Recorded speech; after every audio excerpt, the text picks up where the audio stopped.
and I'll commence with a huge thanks to Shine.com for giving us this opportunity to be here. First of all, I think our greatest gratitude should go to Vasu for the evening that she's given us. And, I would like to begin with what Vasu did is what machines can never do. Would you all agree? Yeah. Yes. That's what is the topic of the day. Man-machine collaboration. So, what Vasu just gave us, few moments of happiness from inside, from within. If we think happiness is material comfort, I think we're all mistaken. That is precisely the reason that GDP index is being replaced by happiness index, well-being index, etc. And sustainability is the buzzword. So these are indicators that I think we've had enough of the productivity jargons. We are all looking for something else. And man-machine collaboration should lead us to that. The biggest thing about artificial intelligence is never as good as natural stupidity. Stay hungry, stay foolish. So let the stupidity remain in us. And this is what we would like the students to be at Delhi School of Business. When we began in 2012, it wasn't a very easy decision because 650 business schools were closing down that year. And the GDP growth rate was not very good. In fact, we met a lot of corporate leaders on our campus. People like Mr. Akhil Bansal, Mr. Rajat Mukherjee, Mr. Dilip Cherian, were a few of them, Mr. Sunil Goyal, and to name a few more. And we wanted to take their inputs as to will it be a sane decision to start a business school with the recession in mind? And they all said that industry is hungry for employable graduates. I think you'll all echo the same sentiment even today. So to cater to the problem of employability, we decided to conceptualize a business school. Delhi did not need a new business school.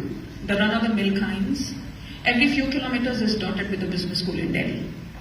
So to start a new business school with the routine philosophy and structure would not be a sane decision at all. So we decided to be a little off the beat.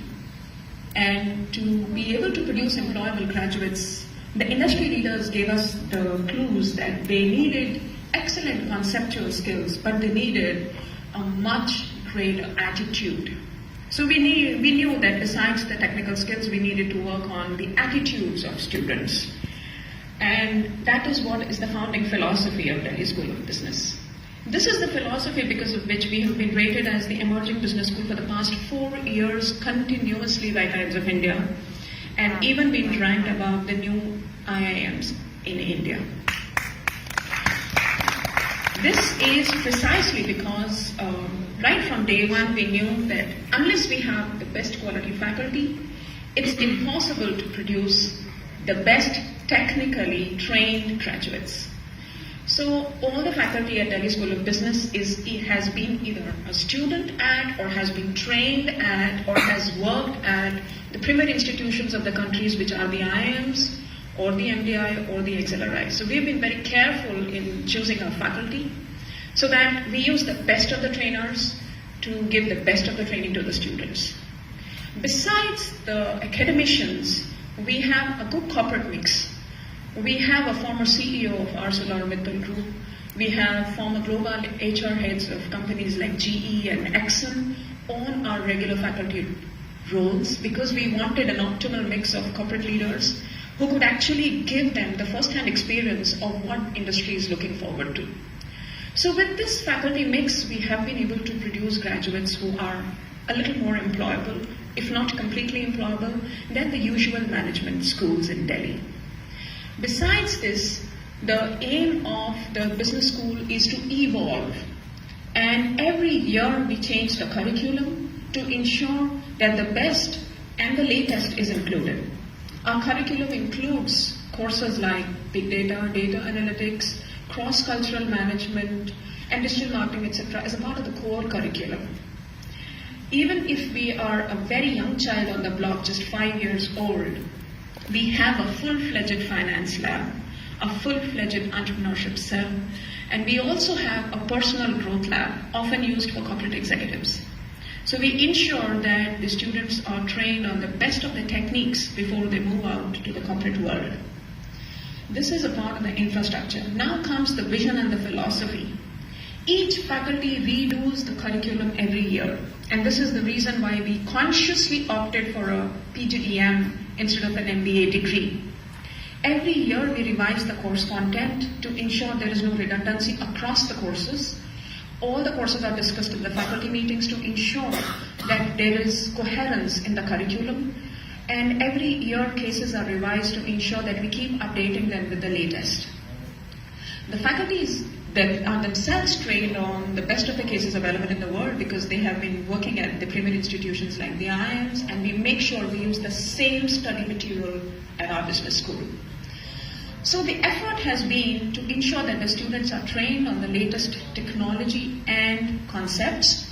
And then we have a mentoring program, and believe me, the industry leaders were the ones who gave us the seed thought of starting the corporate mentoring program, where we had individual corporate leaders come up on our campus and talk individually to students to tell them about what the corporate expectations are. And this mentoring program actually gave the students a first-hand experience of what they should be like when on the first day of their jobs. So this is also an inherent part of our curriculum, so that no job is, the student is not unaware of what the job responsibilities could be like. The other innovation that we have been doing, because DNA has also awarded us 3 times for innovation in teaching pedagogy. The other innovation is we initially started with outcomes-based learning based on the AACSB accreditation model, where we identified outcomes for our courses. But now we have switched to problem-based learning. Problems as in we discuss a single business problem in the class and ensure that the students are conceptualizing the problem and solving it in the class, going a little beyond the case-based method. Of course, problems are smaller than cases, and they involve much larger discussion because the problems can be customized as the class progresses, unlike a case where the information is limited to the case information. So we keep evolving the way we deliver our learning to ensure that we always have thinking individuals.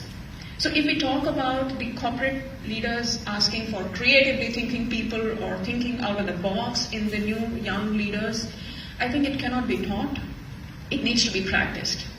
And every single classroom, it is practiced at Delhi School of Business. We ensure that every student is thinking critically, accepting, critique, also thinking out of the box by forcing them to think of the unforeseen, and also thinking laterally because of the versatility in our student groups. So the effort has been to produce employable graduates, and the industry has been holding our hand all through by being a partner in us through their mentoring program.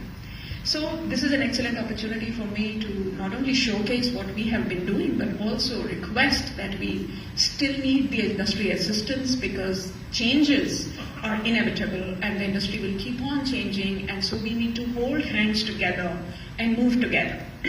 So this is a platform where I thank Shine for allowing me to invite the industry to come assist the academicians of Delhi School of Business to help us produce graduates so that they can serve you better. That is what we are there for. So I hope to get that cooperation from the industry, and we will strive to give you the best management graduates as far as possible. I don't want to talk so much on the theme because we have very eminent people sitting here to talk about the technology and the behavioral aspects of technology and the impact on human beings. But then, yes, I would still go ahead with this, that we still need the creativity of human mind to stay alive. And we need thinking people. So all we need to work on is the thinking skills. That's what we have been striving for, and I think that will always differentiate human beings from machines. So I close with that, and thank you all for giving me this patient hearing.